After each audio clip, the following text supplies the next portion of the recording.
इसी केस में गंगा जी के किनारे एक संत रहा करते थे।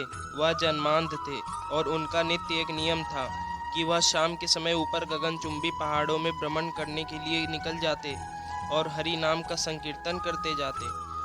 एक दिन उनके एक शिष्य ने उनसे पूछा, बाबा आप हर रोज इतने ऊंचे ऊंचे पहाड़ों पर भ्रमण हेतु जाते हैं, वहाँ बहुत गहरी गहरी खाइयाँ भी हैं और आपको आंखों से दिखाई भी नहीं देता, क्या आपको डर नहीं लगता अगर कभी पाँव लड़खड़ा गए तो?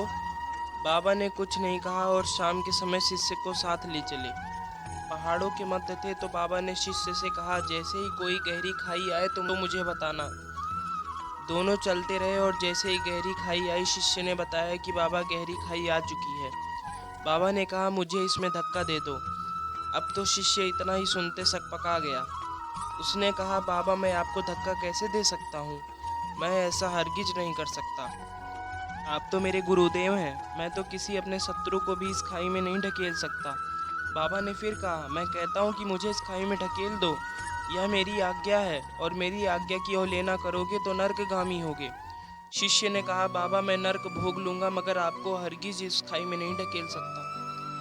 तब बाबा ने शिष्य से कहा, रे नादान बालक, जब तुझ जैसा एक साधारण प्राणी मुझे खाई में नहीं ढकेल सकता तो बता मेरा मालिक भला कैसे मुझे इस खाई में गिरने देगा। उसे तो सिर्फ गिरे हुए को उठाना आता है। वह हर पल हमारे साथ है, बस हमें विश्वास रखना होगा उस पर।